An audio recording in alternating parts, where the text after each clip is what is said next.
3 mulheres foram à polícia em 6 meses. 3 boletins de ocorrência registrados. 3 arquivamentos em menos de 2 semanas cada um. O padre continuava celebrando missa às 6 da manhã, cumprimentando as famílias na saída, batizando crianças, abençoando casamentos, e o quarto continuava trancado.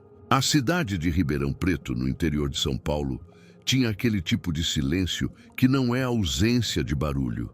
Era o silêncio de quem sabe de algo e escolhe não dizer.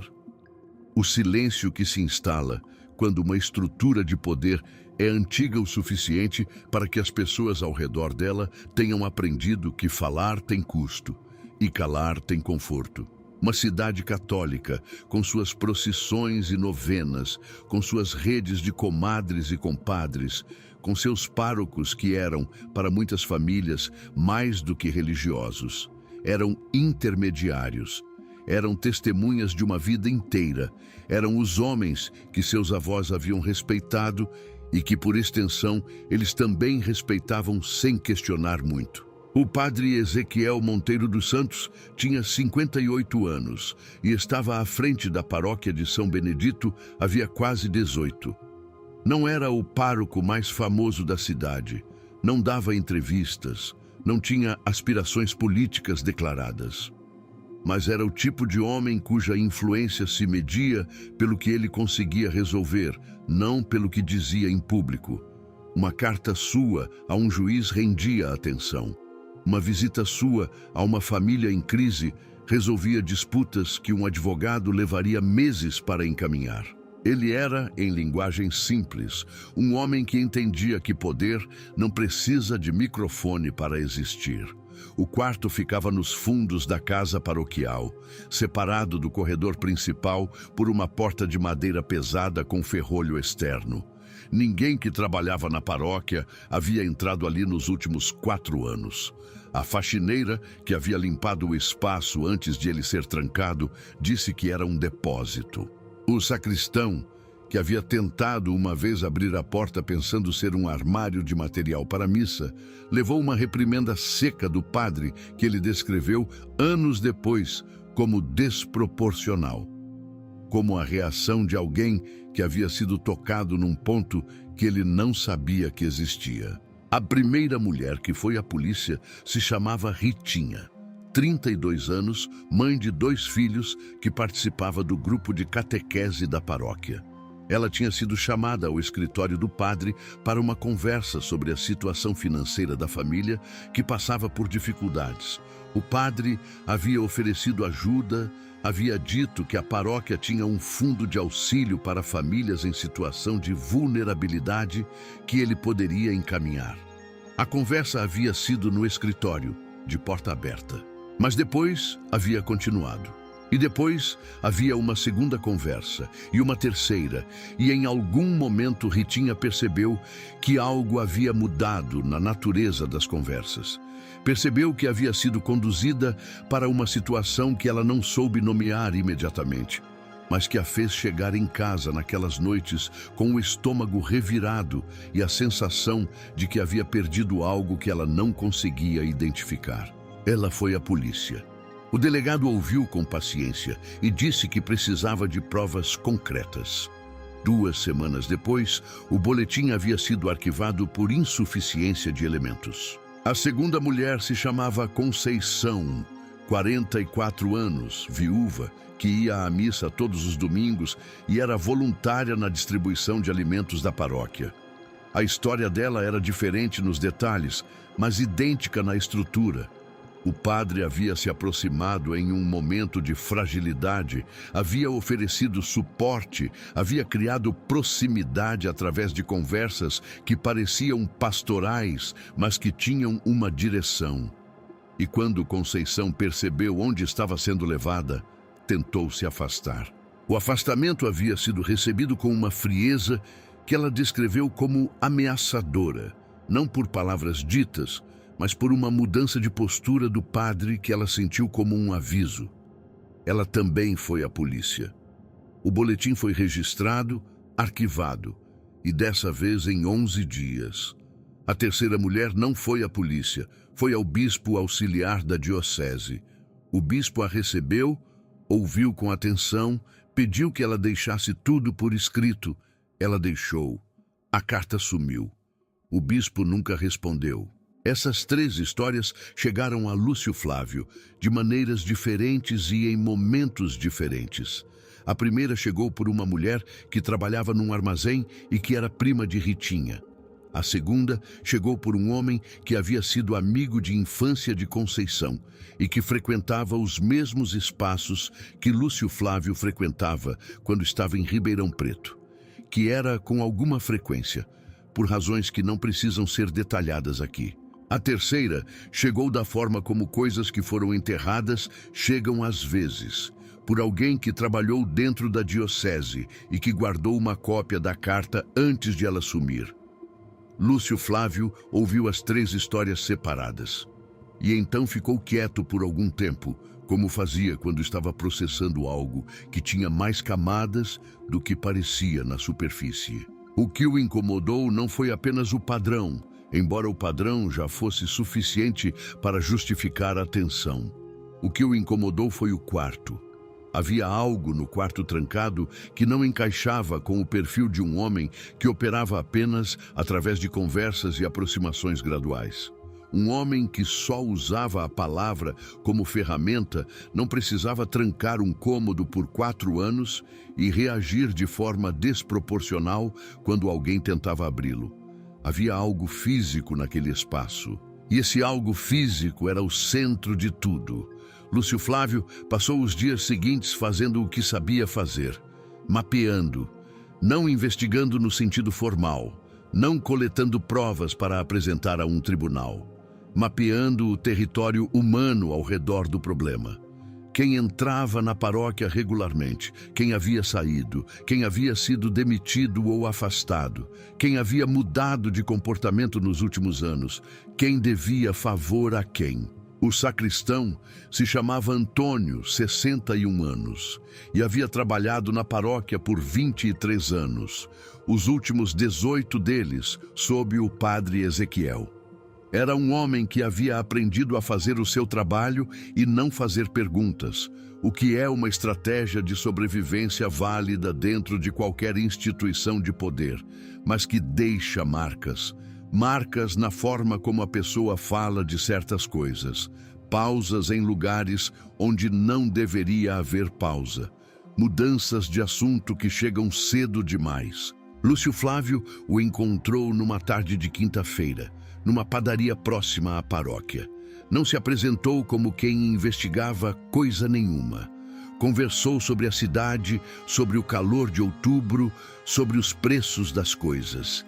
E em determinado momento, de forma natural, mencionou que havia passado pela frente da paróquia e notado que a casa paroquial parecia precisar de reforma.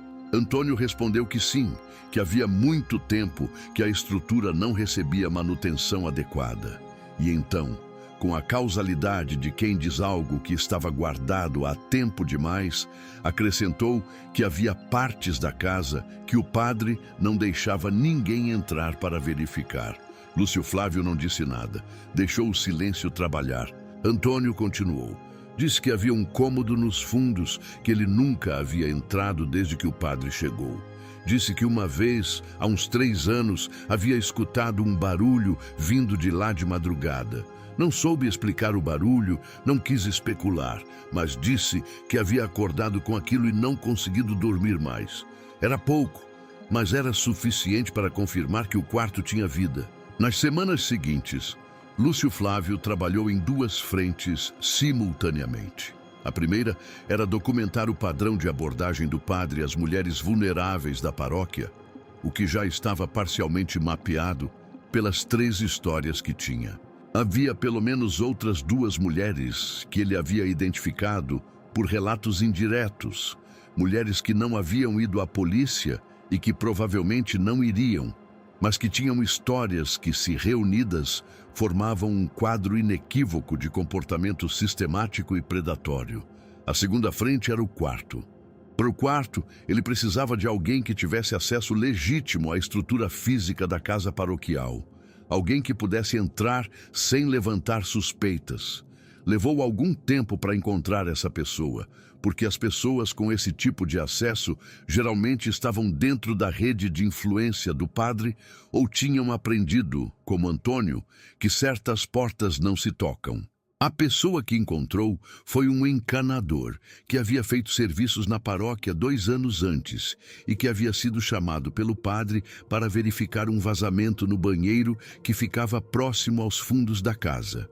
Esse encanador havia visto pela janela do corredor a porta do cômodo trancado e havia notado algo específico. Havia uma mangueira de água passando por baixo da porta, entrando pelo espaço entre a madeira e o piso. Uma mangueira ativa, ou seja, o cômodo tinha alimentação de água. Um depósito não precisa de água. Com essa informação, o mapa que Lúcio Flávio estava construindo ganhou uma dimensão diferente. O quarto não era um esconderijo de objetos, era um espaço habitável. E se era habitável, alguém o habitava ou havia habitado. E a pergunta que essa constatação gerava era uma das mais pesadas que ele havia enfrentado em muito tempo. Ele passou 2 dias processando as implicações antes de dar o próximo passo. Não por hesitação, por cálculo. Porque o próximo passo precisava ser o passo certo. E fazer barulho antes da hora significaria dar ao padre tempo de agir. O passo certo foi uma ligação a um procurador de justiça em São Paulo, com quem Lúcio Flávio tinha um canal de confiança que havia sido construído ao longo de anos de circulação nas margens do sistema. Não era uma amizade convencional. Era o tipo de relação que se forma quando 2 pessoas, vindo de lugares muito diferentes, descobrem que têm o mesmo nível de tolerância zero para abuso de poder institucional. Lúcio Flávio não fez acusações. Apresentou fatos, a mangueira de água, as 3 mulheres, os boletins arquivados, a carta que sumiu na diocese, o sacristão que havia acordado com um barulho de madrugada, o comportamento desproporcional do padre quando alguém tentava se aproximar da porta. O procurador ficou em silêncio por um momento depois de ouvir. E então perguntou quando havia sido a última vez que alguém havia verificado o estado do imóvel por dentro. A resposta era que ninguém havia feito isso em 4 anos. A ordem de busca e apreensão foi expedida 5 dias depois. Não com base em acusação formal de crime específico, mas com base em indícios de irregularidade administrativa no uso do imóvel pertencente à diocese, um enquadramento técnico que permitia a entrada sem que o padre pudesse alegar invasão de privacidade. A operação aconteceu numa terça-feira pela manhã, quando o padre estava celebrando a missa das 6. 4 agentes acompanhados de um oficial do Ministério Público entraram na casa paroquial com a chave que Antônio forneceu para as dependências gerais. E quando chegaram à porta trancada, o ferrolho foi retirado com uma ferramenta simples. O que havia dentro do quarto levou 20 minutos para ser catalogado e mais de 2 dias para ser completamente processado pelos investigadores. Havia um colchão. Havia utensílios domésticos básicos, havia fotografias, havia documentos e havia, em uma caixa de papelão empilhada no canto, um conjunto de cadernos escritos à mão que documentavam, em detalhe perturbador, uma série de relacionamentos que o padre havia mantido ao longo de anos, com mulheres da paróquia, incluindo as 3 que haviam ido à polícia e pelo menos outras 8 cujos nomes apareciam nas páginas com datas, descrições de encontros e anotações que não deixavam dúvida sobre a natureza do que havia acontecido. Os cadernos eram ao mesmo tempo uma confissão e um sistema de controle. Havia neles informações sobre as mulheres, sobre suas famílias, sobre segredos que elas haviam compartilhado com o padre em contexto de confissão ou orientação espiritual. Informações que, nas mãos de alguém disposto a usá-las, valiam como moeda de silêncio. Era o arquivo de um homem que havia construído poder sobre a fragilidade alheia, de forma sistemática e paciente, ao longo de quase 2 décadas. O padre Ezequiel foi abordado quando saía da sacristia após a missa. Não havia drama na cena, nenhum gesto abrupto, nenhuma fuga tentada. Ele apenas ficou parado quando viu os agentes e disse, com uma calma que as pessoas que assistiram descreveram como a coisa mais perturbadora de tudo, que havia esperado por aquilo. Não está claro o que ele quis dizer com isso. Talvez que havia sempre soubido que o sistema que o protegia teria um limite. Talvez que havia uma parte dele que estava cansada de carregar o peso de tudo aquilo. Talvez fosse apenas a fala de um homem que havia passado tantos anos controlando situações, que havia desenvolvido uma espécie de teatro para momentos de colapso também. Ritinha soube pelo rádio naquela tarde. Conceição soube por uma vizinha que a ligou com a voz tremendo. A mulher que havia levado a carta ao bispo soube quando um repórter a procurou para comentar sobre o caso, porque seu nome havia aparecido em documentos internos que foram divulgados parcialmente pela imprensa.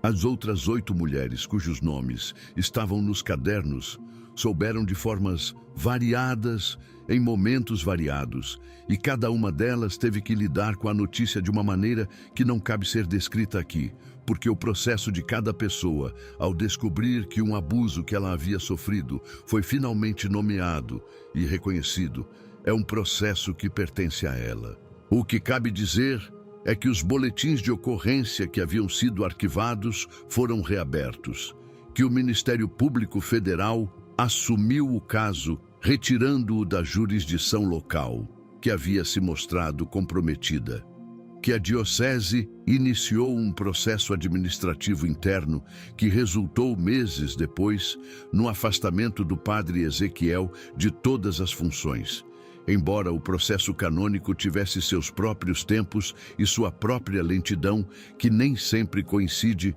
com o sentido de urgência das vítimas. O padre foi indiciado por abuso de autoridade religiosa, violação de sigilo de confissão com fins de coerção e outros enquadramentos que os advogados do caso foram construindo à medida que os cadernos eram analisados em detalhe.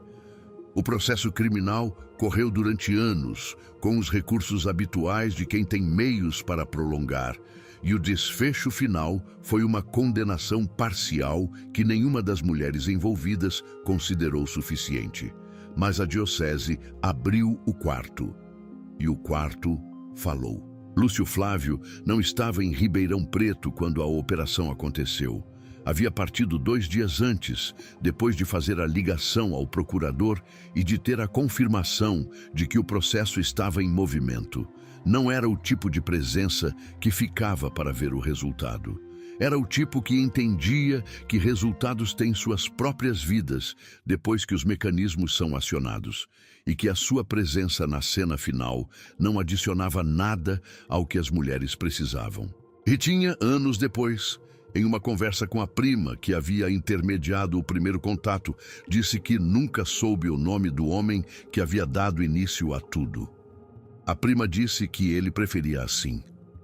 Ritinha ficou em silêncio por um momento e então disse que havia algo que ela queria dizer a ele, se um dia houvesse como. Não era um agradecimento convencional. Era, segundo ela, a constatação de que havia alguém que havia acreditado nela antes de ter qualquer prova, e que isso em si havia mudado alguma coisa dentro dela que a vergonha havia construído nos anos anteriores. Alguns crimes não deixam marcas no corpo que qualquer perícia consiga catalogar. Deixam marcas no modo como a pessoa entra num quarto, no modo como ela responde quando alguém se aproxima, no modo como ela acorda de madrugada com um pensamento que não tem forma definida, mas que pesa.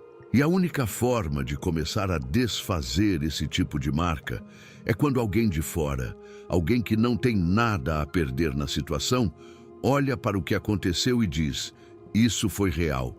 Isso foi errado, e eu vou fazer o que for necessário para que não fique sem resposta. Às vezes, a diferença entre o silêncio e a verdade é uma ligação telefônica feita pelo homem certo para o procurador certo, no momento certo. Se essa história chegou até você, é porque há algo nela que não pode ser arquivado, como os boletins de ocorrência foram arquivados. No próximo vídeo deste canal, outra história que ficou escondida por muito tempo, outro caso em que o poder tentou se tornar invisível e não conseguiu por completo. Se você ainda não se inscreveu no canal, faça isso agora. As histórias que estão por vir são igualmente densas, igualmente reais e igualmente necessárias de ser contadas.